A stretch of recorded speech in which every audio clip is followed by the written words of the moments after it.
Good morning. My name's Charlie Largay, Charles Largay. I'm the person who brought this airplane out of Vietnam and restored it to flying condition. And it's an original A-37 that was recovered from Da Nang in Vietnam. And it's the real thing. It's not a fake. And it's not a converted T-37. So the aircraft was recovered in 1999 or 1998. I got the aircraft out of Australia in '99, brought it to the United States in 2000, and I spent 25 years putting the airplane together. It's really just getting into its own. It was in very poor condition and had been abandoned for a whole bunch of years. And so it was a pretty heavy restoration. I'm not sure why I did it, but because it was complete and original, and a warbird with 2,200 hours of combat time, actually recorded 2,200 hours, we're able to, I wanted to bring it back so it was what it looked like in flight-worthy condition in Vietnam, not as a showpiece. But this is the real thing. It's been repainted and all the systems have been restored. And if you look very carefully, you see maybe a similarity to the new or the original Cessna's Citations, the early ones that came out. Actually, our Citations were created from the front of this airplane, and from that they got it. Cessna built the jets and started building corporate jets and private jets. This is new windshields and glass. Obviously, there's nothing like this. We had to have them custom made because the originals were made out of a very thin plexiglass, very thin, 1/4 inch. They were not bird resistant. So we switched the windshields. This now made of 1/2 inch Lexan, high impact. The tops are Lexan also, but they're 1/4 inch. I don't need the bird protection from the top unless somebody gets torqued at me and they want to come attacking me from the side. All your instrumentation is available, you can get to from back here. It's a very difficult aircraft to work on because it's very small. They don't have a whole lot of room, so a lot of stuff you have to do to work on the airplane. You got to pull the canopy, you got to pull the seats out, and you got to move around and be very small. That's why hopefully we use our young sons or daughters to work on our airplanes with us. Okay. When Cessna built the airplane with the T-37, the airplane did not spin well. In fact, it could not recover. They actually lost a test pilot on one of the first flights because they could not recover the airplane. They found out if they put this little strake on the side of the aircraft, what it did is it smoothed the airflow and it allowed the airplane and the airflow get to the controls, and they were then able to recover the aircraft. T-37 version of this aircraft, very docile, great trainer aircraft, and that's what it was developed for originally. Side-by-side seating for teaching. And when they developed the A-37 as an attack aircraft, it became a whole different beast. But anyway, that's it. This airplane, it's got 2 big batteries on it. It's actually the original size batteries on the aircraft. They were originally 21 amp hours. Even though these are rated at 21s, they're 54s, so we got a whole lot of power on there. These are controls for my start, and let me take my power and disconnect it so we don't have anybody looking at it. Underneath is the air conditioner and heater. The turbines on there, powered by the intake and your bleed air system from your engines. You have a cooling system coming up here, takes out the water, and if you want to, you can run it through your vents and you can divert it directly to your windshield so you can have a heated windshield. From that up here, here's part of our electric systems. Here's your 115 volt inverters, the one. This is just for lighting, electrics, starts, and a lot of aircraft systems, solenoids. This airplane was from Vietnam Had a lot of radios in it. Had 11 antennas, 11 radio systems. It's meant for close air support and ground support, so it was very heavy on the electric. They depended a lot on 115 volts. That's why your inverters are so big. But now that I've got it, I've removed almost all of the 115 stuff, the stuff that I don't need. The airplane's very easy to start on batteries, but it's best to start it when you use a GPU. Just plug it in, make sure you got 1200 amps, it's a standard outlet. Now obviously, this airplane you need a ground crew. Pilot just doesn't have everything. You've got to have at least one other person to operate this airplane. It does not require ground support to start it. The batteries will do it sufficiently if the batteries are good. It's a lot easier on the engines if you can start it with a GPU, 1200 amps. Very nice, very happy with it. Keeps the cools, keeps your temperatures down exactly. Got an original 16 millimeter combat camera. The combat camera works, looks like 35 millimeter film except it's smaller. This is an original. It's got a cartridge in the back and it operates off of your trigger. You pull your trigger on, it's two position. First position is camera. Second position is drop the bombs or shoot the flares. Shoot your rockets. Landing light, I've switched the landing light from a standard incandescent to an LED. The airplane has landing lights, but they're pretty much worthless and their motors are horrible. So we don't even extend them anymore. The motors are so bad. And we don't want to burn it up. We don't want to create any electrical issues. And quite frankly, it's a maintenance issue we don't want to have to face. If just a simple light bulb will take care of, the modern light bulb takes care of it. Coming around the side, we've still got the strakes on the side. We've got a vent up here to cool the gun. We have a vent intake to cool the gun because inside here is an M134 minigun. It's got a 1500 round magazine. Shoots 6,000, 4,000, or 3,000 rounds per minute. So it gives you about 15 seconds to 30 seconds of shooting.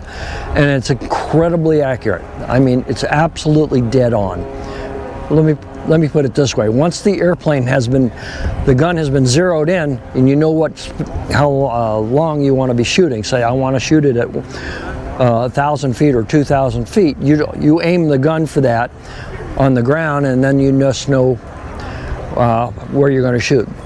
Every airplane they have out there with a gun in it, they aim it at the same point. It's up to the pilot to decide where he's going to shoot it from. So this is the compartment, and it's now where we carry our spare oxygen containers, not oxygen container, the regulator and the hoses, because this is low pressure oxygen system. It's not high pressure like modern. So we have to have our own regulators when we travel and our own lines with tools. We have to very often go to another airport, take their oxygen tank, take off their system, plug into one of their bottles, and then fill our tank. And we'll see that on the other side of where we do that. The engines are J85s.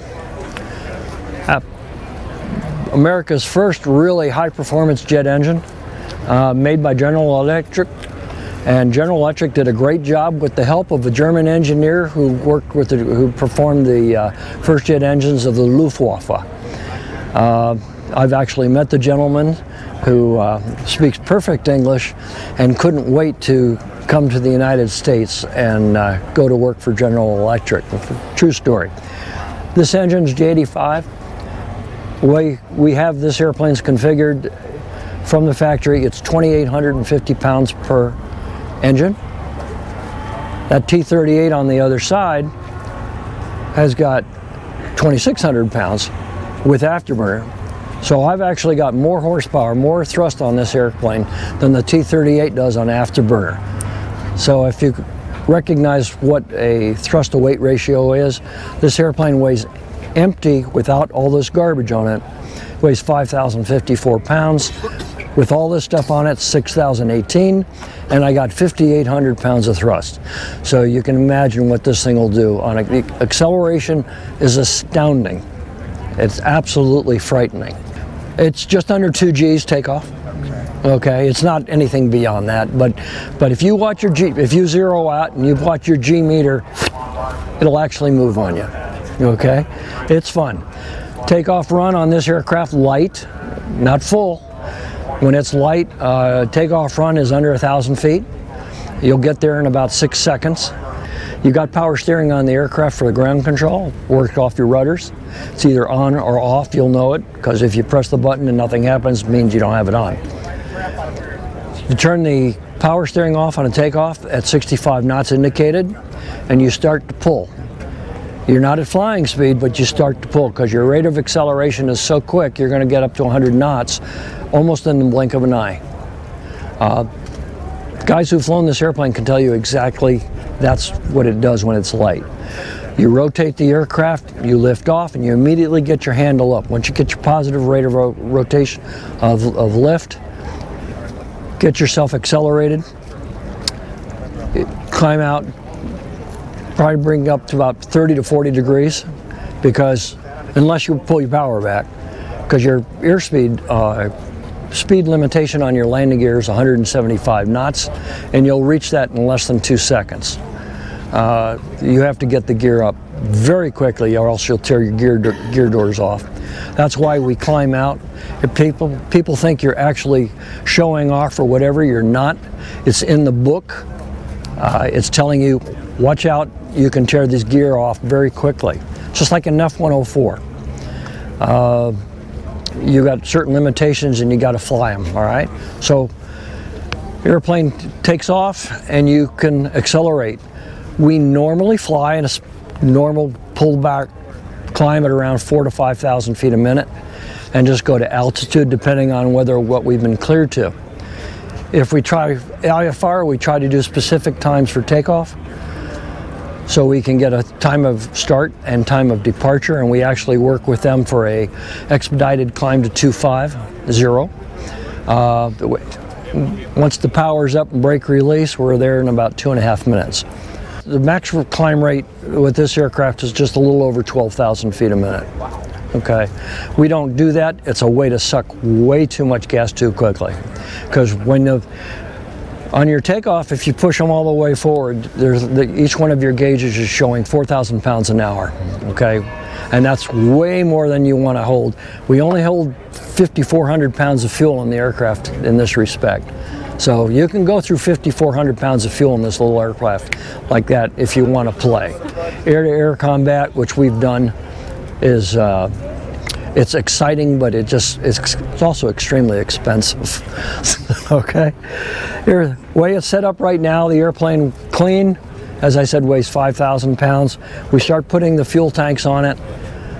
It starts loading up a whole lot of weight. Each one of these tanks holds 100 gallons of fuel, and you can go through it, each tank, in about 20 minutes. Huge amount of drag. You fly the airplane according to its drag index, as in what you're carrying underneath. You can carry, by the way, instead of fuel tanks, this normally carried up to a 750-pound bomb. This almost always carried 100 gallons. When I say carried it here, it's on both sides, symmetrical. Normally carry a 500-pound bomb here, and you could carry rockets, or 250. We have your rockets come in 19s and 7-holers. The 7s are great. They fly the airplane real well. You can put a 19, but the 19 has so much drag, it's almost impossible. It's a miserable airplane to fly. We put the 19s on there for show, but we never fly it that way. They're the same size as these tanks. Okay, so you're flying 19 rockets, 2.75 rockets on the airplane. It's nothing but drag. They actually have a fiberglass, not a fiberglass, a paper mache cone on the front of the aircraft. As soon as you shoot it, the rockets go right through the paper mache, and they take that off for you, and then you fly back naked. Okay. Remember, you see the rocket pods? Remember, they're disposable. They're a one-time shooter. So most people would get up to altitude and then after they shot, they drop the pods. Good waste of $15,000. Tip tanks, just because it's such fuel hog, that's actually 97 gallons. This is one of the items that your fuel pump requires 115 volts. Most of the airplane is 24, 28, but these are 115s. So if you lose your inverter, you got a problem. Okay. It's just the standard lighting on the aircraft. The fins are for stability. One of the things they found about the airplane when they were flying it in combat in Vietnam, they didn't have enough aileron, because very early the control switches are very easy to misplace on what you're putting down. Where are you going to drop? Where's it going to happen? So they had a lot of times they dropped one bomb on one side and they wouldn't drop on the other. Oh boy, isn't that fun? Especially on a big, short, fat wing. But they found they could fly the airplane asymmetrically. You ever heard that? Yeah, it can be done, but you got to get a lot of power to get your ailerons to be operable. However, this airplane just didn't really have enough guts to be able to do that. So when I say guts, as far as aileron capability. So what they did, Cessna, the spur of the moment, they built a spoiler into the wing right in front of the flap. So instead of adding aileron, they put a spoiler to kill the lift on one wing, which creates all kind of interesting things. It works absolutely great for rolling the aircraft. Aerobatics are just fun. They're fast. They're smooth. But these spoilers create kind of an interesting thing. You have an adverse yaw when you put it in, because they come up partially and they create an adverse yaw on your nose of your aircraft. So your nose is going to hunt a little bit. But if you push it all the way over, it pops up, then it throws it the other way. So you get a proverse yaw, which is not normally something you want on an airplane. We've got 4 fuel tanks on the here on the wing, and we've got 2 bags on the leading edge. So we've got 6 on each wing. We got a fuselage tank for fuel, and as I said, this airplane, the way it sits, holds 5,400 pounds of fuel. It's quite a bit. 910 gallons. No afterburners. A lot of panels. Easy engine to take apart, but we don't have great access from up top. So all your maintenance on your engines is basically done out of the airplane. You can pretty much exchange an engine within 1 hour. I can't do it, but the guys could. Horizontal stabilizer with bullet holes, for real. We got one here, and we got one back here, one to your left over there. These are homing antennas. If you look very carefully, the lower speed aircraft, you'll find, especially helicopters, they carry these on them. These are homing antennas. These are just part of it. The homing antennas allows the pilot to find somebody else, or somebody else to find him. A lot of people think guys talking to each other and they know where they're at. Well, your airplane's taking off and they're going away from you at 250, 300 knots. How the hell do you find them? Well, you use an RMI, you switch up. Every radio on this airplane can be transmitted and received on. You should see the radio package on this thing. This radio package weighed over 400 pounds back here. So the way you find your guy, and he's gone off. He's going through the mountains, he's going through the clouds. You don't know where he is, but he's heading back home. So you call him and you say, Mike, give me 3 seconds on button 5. He switches to button 5, transmits on his radio, and what happens, your homing antenna picks up his transmissions and will take your RMI and point to him. So you zip off, you go follow your needle, and he gets a couple minutes later, you say, okay, give me a couple more seconds. He'll punch the button again, and then you're going to have a closer idea of where he's got. Maybe you're 5 degrees left, 10 degrees late, something like that. That's how you capture the guy, because we had no radar. You'd have to actually fight him visually, and you head home to base. And by the way, you're on your way home, you're climbing as fast as you can, because these things out of gas. And if you're going to land at an airport instead of in the trees, you better get high so you can pull your power back. Very often at that point, you're absolutely on one engine, 18, 20, 25,000 feet. Okay, be very confident coming around here. This Cessna was really smart putting your tail at perfect eye height. So when you hit it, it will hit right here, which I know about several times. And airplane has all redundant controls. Every aileron, every piece of this flight control has redundancy. If you shoot one side out, the other side will work. If you take your elevator cable out, you have another cable that will work. Rudder, ailerons, elevators, they all redundant. Separate pulleys, separate cables. So where there should be 1, 2, 3, there's actually 6 in this aircraft. Makes it very capable of surviving small arms fire. This airplane's got a VOR antenna in it. It did not originally have the VORs. Conventional tail. If you notice, got all kinds of antennas on it. I got, as I said, every radio can transmit and receive on in one form or fashion. It's also got, right now it's got ADS-B, what was a transponder. It has 2 transponders, and you can transmit on upper or lower. The tanks will block out any radio transmissions from underneath, so you can switch to your upper antennas. Gives you long distance, and if you want close in, use your lower antennas. It's automatic, or you can flip up, flip down to get which antennas you want to use, find which ones work best on you. Some of the pilots are actually known, when they strafed on this aircraft, they'd lose their antennas, they'd actually hit some trees, or they have blow up from underneath. They'd lose their antennas and their transmission underneath. So all they did was have capability, and yes, they could flip upside down and use their upper antennas to flip on, to get communications on the ground. Airplane flies very nicely for 15 seconds upside down. After that, you're going down to, that's all you got, 15 seconds. This is the spoiler I was talking about. It removes the lift, and that's what allows you to carry asymmetrically. The guys in Vietnam found out not only could they fly asymmetrically, that was the best way to prolong the bombing.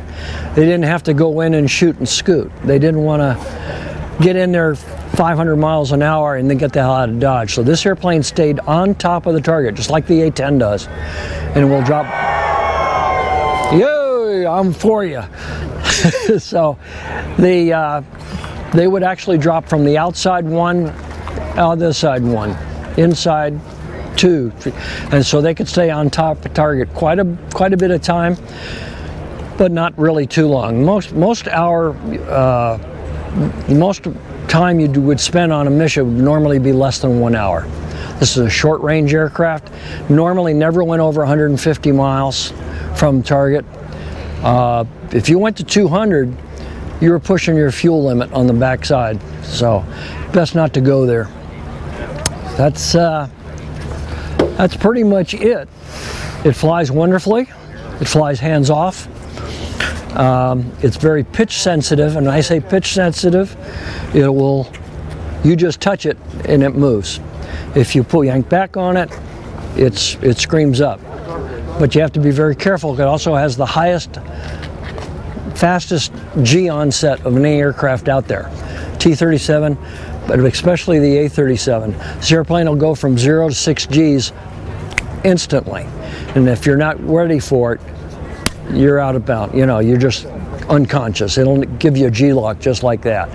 So we fly it very easy on the stick, bank it. If you want to yank it, then that's the time to do it.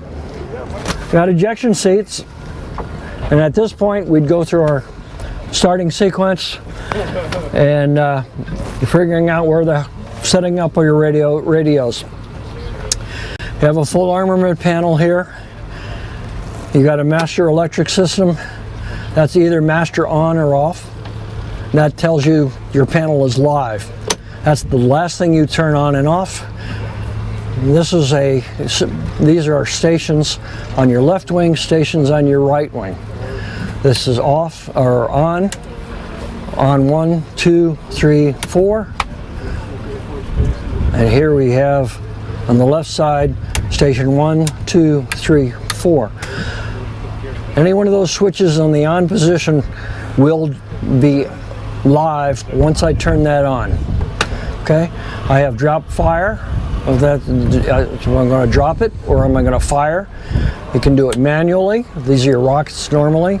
Single bombs, and you can bring it, or you can even go down to jettison.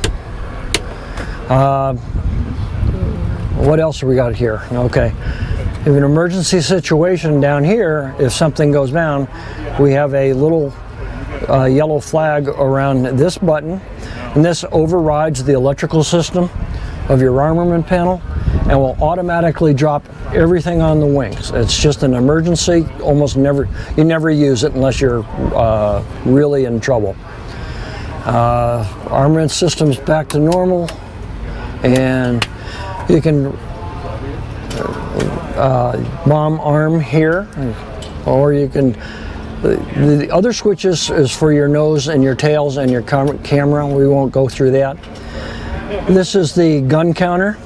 It's zeroed out after each run. It will normally be set to 0 after every flight. It shows that the airplane last shot at 350 rounds. I have not reset it to 0. I do not wish to reset it. I want to keep it just the way it came out of Vietnam. Okay, this tells me my nose gun rate. Do I want to shoot it at low, which is approximately 2,000 to 3,000 RPM, rounds per minute? Put it high, up to 6,000 round. That sounds great, but it's a really miserable thing to do to you guys who need every round that you've got. Okay, this is compass slaving. This is my attitude for my horizontal, right back here, which has since been replaced by Aspen. My big gyros here, extremely expensive and extremely unreliable, and after replacing them for the second time, I said, that's it, I'm not going to try to fix them a third time, I'm just going to replace it. Since I've had this in here for over 10 years, it has been absolutely foolproof. Okay, instrumentation is standard. I have a hydraulic, everybody's got a clock. Here's your G meter, and if you see, we've only got it up to 2 Gs, slightly under 2 Gs since on the last flight. You have standard hydraulic pressure. You got your RPM engine. Engine starts off of temperature and RPM. Exhaust gas temperature, make sure you don't get too hot. You have how many degrees you're allowed to go centigrade on a start. This engine, maximum you're allowed to do is 900 for 1 second, 760 for 2 seconds. Normally you don't want to go over 600. You have your fuel flow rate, and if you notice it goes up to 5,000 pounds, and no, the engines will not burn 5, but they will burn 4. So it literally means if you keep your throttles full forward, you can go through this thing very, very quickly. You're watching your oil pressure on startup to make sure you got a immediate oil system, and you got to have 10 to 40 pounds, and once you've got oil pressure, you're ready to go. Once the engines are lit, you don't have to warm them up, and they're ready to go. The start sequence is very simple. You have 2 switches here, you've got a battery on, you've got 2 generators. You keep these systems off when you're using your GPU. You just press that button, and you keep your hands on your control here. I have one on my left side, my right side. This is the center. Reach over here, press the button, watch my RPM to start. It winds up. As it winds up, come out of idle. You pick up out of idle. That is start. Now if you got fuel, and you're just going to leave it there and you watch it, make sure your temperatures stay within limits, and once you've got a good engine start, you got oil pressure, everything's good, you go ahead and do a second engine start. Very simple. What else? I won't go through the radios because radios are specific to each and individual aircraft. You got dual batteries, dual generators, dual system. You got one battery system, it's either on or off. You have 2 generators. Say you have redundancy through the aircraft on everything. Everything on the left side will carry left and right. Everything on the right will carry left and right. So if you lose an engine, you get blown up, you still have power, you still have hydraulics.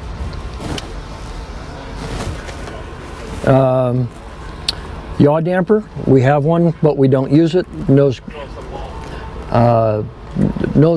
pretty stable. The T-37 has a tendency to swing left and right. The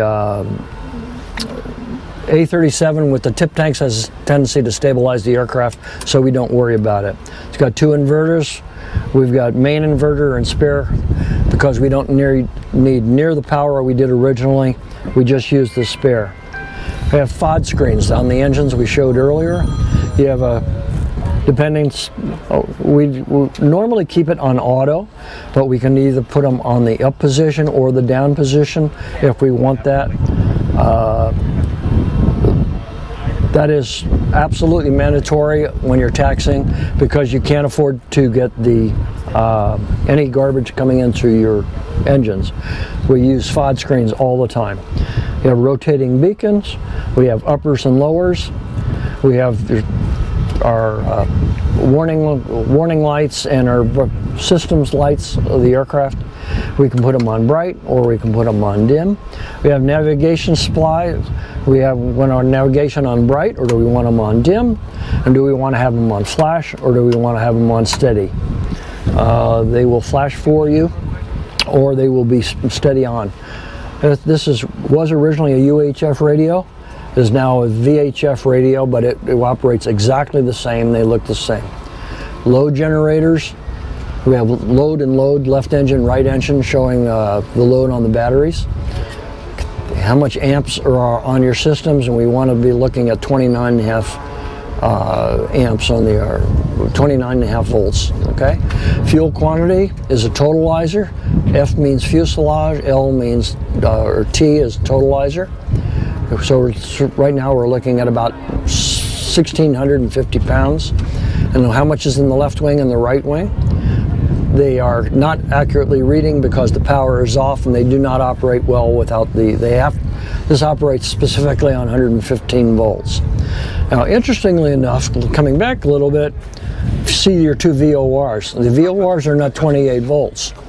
They are actually 115. So again, conventional nav with your VORs at the time was done with 115 volts.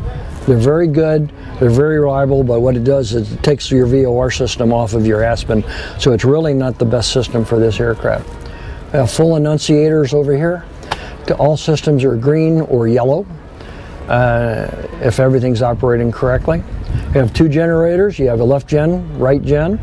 These are, if there's an issue, you can set them and reset them because very often you'll get a higher load on one generator than the other and one will knock the other off. All you have to do is press the button and you can reset that. This is your air conditioning system. If you want to come around the other side, it might be easier.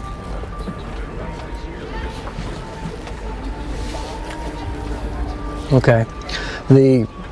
As I was saying, this is the air conditioning system on the aircraft. You have a thermostat for temperature control on the cockpit, and it's extremely efficient. We have a vent for the outside, and that is when we open it, we get fresh air on the outside. If we want to close that, actually, as you get higher, it gets much colder. We have pitot heat. Pitot is up on top of the tail, and we turn that on or off wherever in clouds or we need to get to altitude. We normally fly with that on anything over, if it's even remotely cool or we got any moisture, that goes on. Do we want the system on hot or cold? You change your temperature by turning it, if you want hotter or colder, and that's it. This has a rain removal system. That is, when rain hits your windshield, this is original, it's no longer in place. You want to remove the rain from your windshield, you can press the button, it will squirt a chemical on the front to clean the windshield, and pretty much worthless. Anti-ice on your inlets is on very often anytime you're in clouds or cold. And that's going to stay on anytime you're flying in cold. This is your bleed air system. Bleed air system is the air system, hot air system.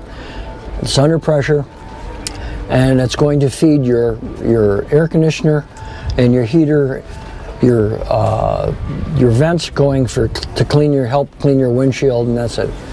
We have a oxygen system here. The airplane holds 450 pounds of oxygen in low pressure, big aluminum tanks on the back. Used to have an ADF here. We no longer use the ADF. We have a power system for our iPads and our secondary systems if we need additional power, and that works, these work very, very, very well. Co-pilot's instruments is obviously much more minimal than that side, than the pilot side's necessary, because he's controlling everything. As a combat aircraft, it is absolutely a left side aircraft only aircraft.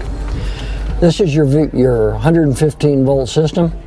All your fuse panels operating each of your systems. You see it's got your fuel quantities, oil pressures, and all these things that are being handled by 115 volts. This down here is your co-pilot's oxygen system. You're obviously separate. There's no combination breathing. Each one is a demand regulator. Each one will breathe on its own. We've got with two pilots, we've got about 2 hours and 45 minutes of flight time on oxygen. Depending on how much bomb load you're carrying on the aircraft, you have to regulate how much force load do you have against your elevator and your ailerons to assist you keep your controls in conformance, so they are compatible and they feel the same. So as you got more bombs, you'd open up this door and turn it to a specific amount of turns to compensate for the weight that's the airplanes have. You can actually take off with this thing, a spin to the right, and then when you're going to land, you spin it to the left. It's normally only done on the ground. So we've got it pretty much in a neutral position, and we don't touch that. Here's your circuit breaker system. I didn't do it. And hi, Mark. The circuit breaker systems for 24, 28 volt system, everything goes through there. And this is your intercom, and everything, as I told everybody, you can transmit and receive on any what you want. This was originally a UHF system. All we did is we just switched it to a VHF. And we got one on the right, that's the co-pilot. We got on the left side, pilot. The antennas, as we discussed earlier, is operated over here with the pilot's left-hand system. He doesn't, after he's flying along, you don't touch your throttles very much. So you can control your rudder trim, your elevator trim over here, and you can do which antennas do you wish to use, uppers and lowers, or do you want it automatic? And we don't even worry about it. It's just on automatic. It's always on. Ejection seats, standard Webers. They were very poor. These were the first active, reasonably efficient ejection seats that the military developed. They are not any good under 150 feet or under 100 knots. You can't use this seat close to the ground, and quite frankly, the lower you are, the less chance you have of surviving. It's extremely efficient, but we don't have any cartridges on it, so the whole system is dead. We have no live systems on the aircraft, not on the canopy, so we figured we got chutes. If we need it, we can open the canopy, the air will catch it, and off it goes. You can go over the side. So that's pretty much about it. Fuel system up here. This is your fire system to control in case you have a fire on your engine. You have left engine and right engine.